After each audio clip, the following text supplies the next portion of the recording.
Gray, Ferryside, Granbergen, Clarveston Road, and Johnston are requesting. Here we are in Crewe, and we're connecting trains now to head over to Cardiff.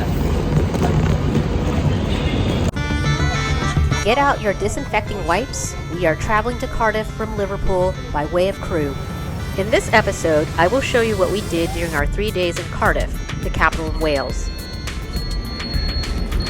So we have arrived in Cardiff, and it seems like we brought the Southern California weather with us because we somehow are about to have a heat wave here, according to BBC.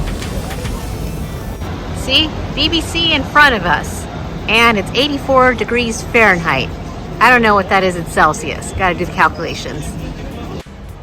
Our hotel wasn't too far from the train station, so we walked to it despite the heat. At least we had sweeping views of the city center all the way to Cardiff Bay.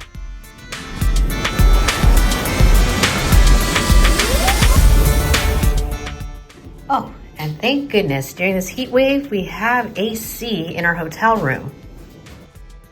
The weather cooled down a bit that evening, so we could do a little walk around Cardiff.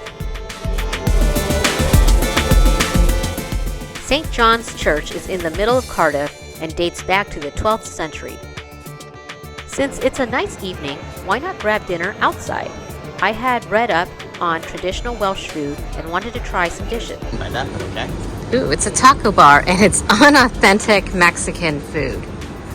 Unauthentic. Rugby is king in Cardiff. The Principality Stadium is where many big rugby matches are played. They also host other major sporting and entertainment events. Much of central Cardiff is walkable.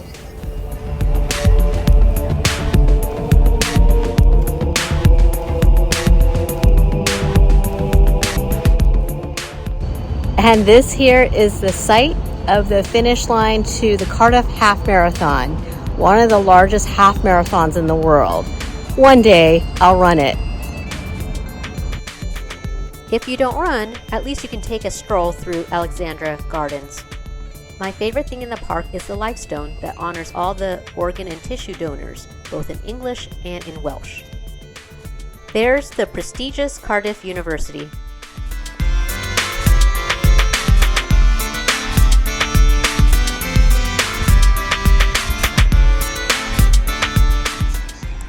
The new theater is actually over 100 years old and is the oldest theater in Cardiff.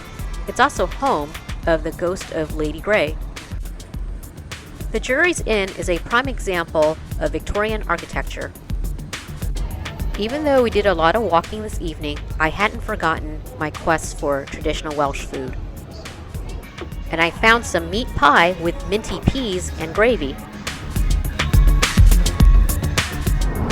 Good morning from Cardiff. We're getting a run in right before the heat wave this afternoon.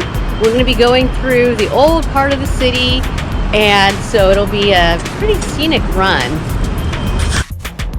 We passed the Tabernacle Chapel, which is a Welsh-speaking church.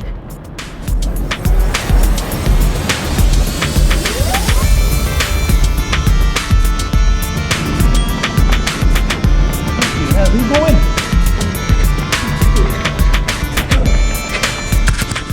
We made it to Bute Park, which is behind Cardiff Castle, and ran a loop around.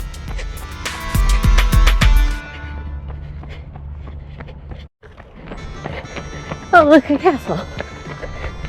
Morning 5K completed, and it was time to get on with our day. First stop is the Cardiff Market. I wish I had a kitchen so I could buy some of these fresh meats and produce to cook up a meal.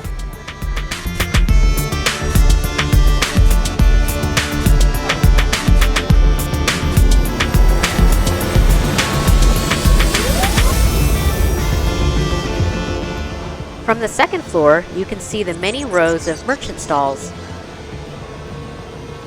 And this is an arcade. No, it's not a place to play video games. It's more like a shopping center, kind of like from the Victorian ages. Cardiff has many of these arcades, so keep your eyes open for the entrances. They are fun to walk through and will take you out to a different part of the city center. Oh wow, a little blast from the past in a building that's from the Victorian ages. Don't forget to get some Insta-worthy shots of the arcades. My hunt continues for traditional Welsh food, and I found these freshly made Welsh cakes at Fabulous Welsh Cakes. They're like super thick mini pancakes. The shop has many flavors, but I went with the traditional. No trip to Cardiff isn't complete without visiting the Cardiff Castle. You can book your tickets online so you can access the buildings on the castle grounds. Otherwise, you can just walk outside for free. We'll be touring the Bute Manor first. The Butes were a noble Welsh family who made their wealth off of leasing mineral rights to their land. Get that valuable Welsh coal. So back then, you were flexing if you had a room that had like Middle Eastern architecture in it. So this is like MTV Cribs, but the Middle Eastern version of it. Another sign of wealth? Having a collection of books in your library. Forget the Encyclopedia Britannica. We now have Wikipedia. Here's the red dragon, which you will recognize on the Welsh flag. Danger, deep water. Really? I guess so.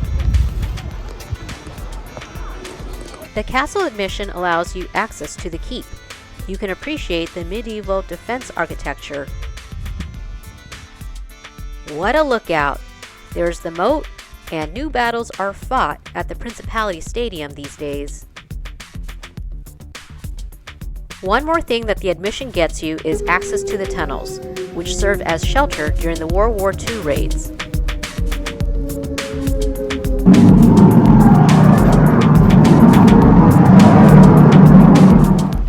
It feels like a menagerie with all these animal sculptures on the walls outside of the castle. What is your favorite animal? And the easiest way to Cardiff Bay from the castle is this boat, and it leaves at half past the hour mark. Actually, there's a couple of ways to get to Cardiff Bay from here. A couple other boat operators. For £6 a person, you can ride one way to the bay, or you can buy a round-trip ticket. Oh, this sure beats walking 1.5 miles in the sun and heat. Because remember, we are in the middle of a heat wave. 30 minutes later, down the River Taff, we made it to Cardiff Bay. All right, we have arrived to the bay, and it feels like Pleasure Island from Pinocchio.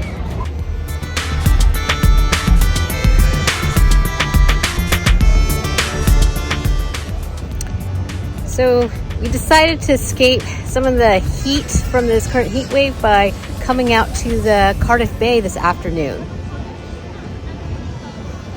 What? I'm thirsty. We're in the middle of a heat wave. Actually, just kidding. This is actually how I roll when it's hot. A walk around the bay gives you more insight into Cardiff's mining history. Welsh coal was especially valuable due to its clean nature and high heating point. For all you Roald Dahl fans, this was the church that he was christened at.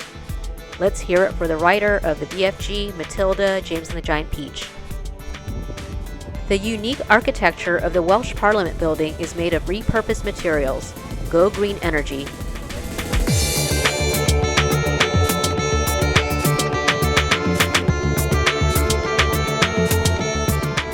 This magnificent building here is made of waste slate and is the Wales Millennium Centre.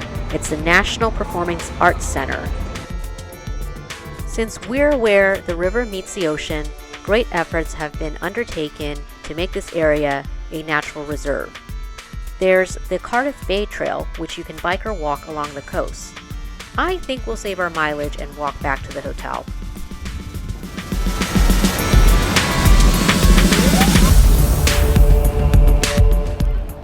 There's the Bute name again.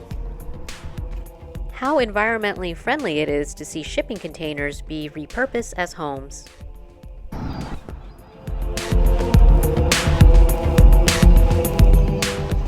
It cooled down in the evening, and once again we were on the hunt for Welsh food.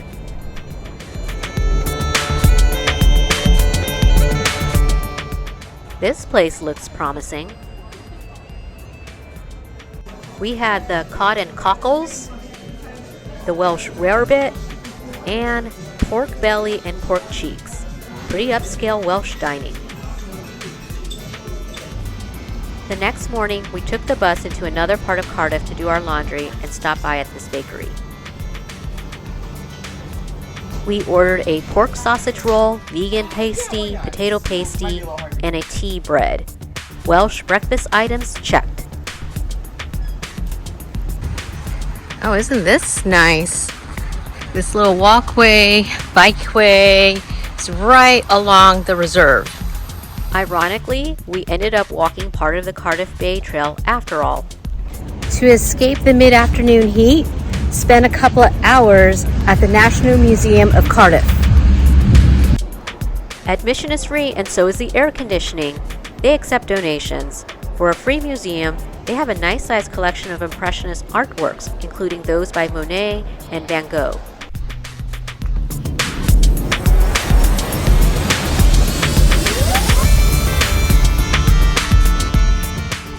We felt like we had seen enough of Cardiff for the afternoon and wanted a change in scenery.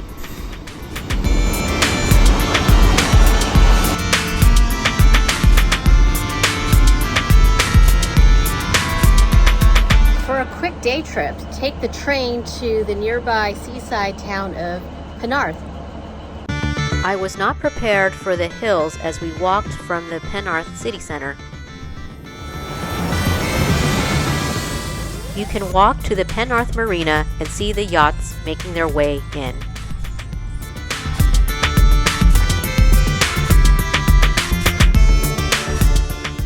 So this is what blackberries look like in nature. The best view of Cardiff Bay from Penarth is located in the cemetery of St. Augustine's Church.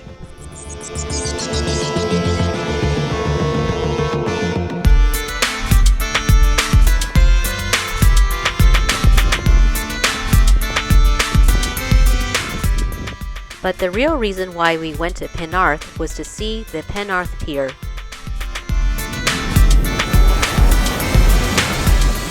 Everything about it is typical of a Victorian era pier. People back in those days thought that the fresh sea air was therapeutic. Talk about vitamin C, if you know what I mean.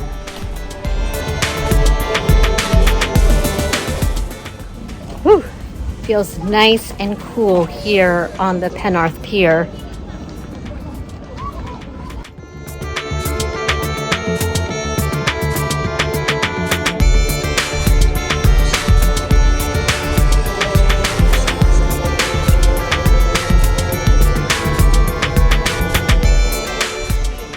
It's our final night in Cardiff, and I was hunting for a pub that served traditional Welsh food. I'm not giving up on this hunt. I won't believe how hard it was to look for traditionally Welsh food here in Cardiff. It was kind of ironic. We actually walked around for about an hour around the city center, going from one restaurant to another to look for traditional Welsh food. And here we are. We got ourselves some sausage and mash.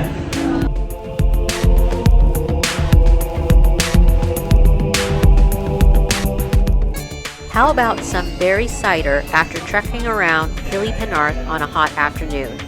I wonder if they're made of those blackberries I saw on our hike. We have a few hours before we catch our train to Bristol, so why not spend it exploring the arcades? Oh, and here we go. Here is the Wyndham Arcade. I know we walked through the arcades 2 days ago, but I really couldn't get enough of the Victorian architecture. Cardiff, City of Arcades. You got that right. All right, we're gonna have lunch at the oldest snack bar in Wales, here on Hay Street, I think. Look at that. You can get traditional food items such as jacket potatoes, sausage, and black pudding. Not a bad way to end the few days that we had here in Cardiff. Got myself something to cool down this heat wave, and then look at all of this food here at the oldest snack island in Wales. Arcades, red dragons, rugby, castles, and the never-ending hunt for Welsh food. I think we covered a lot on our trip to Cardiff. Time to head out to Bristol, which is about an hour away.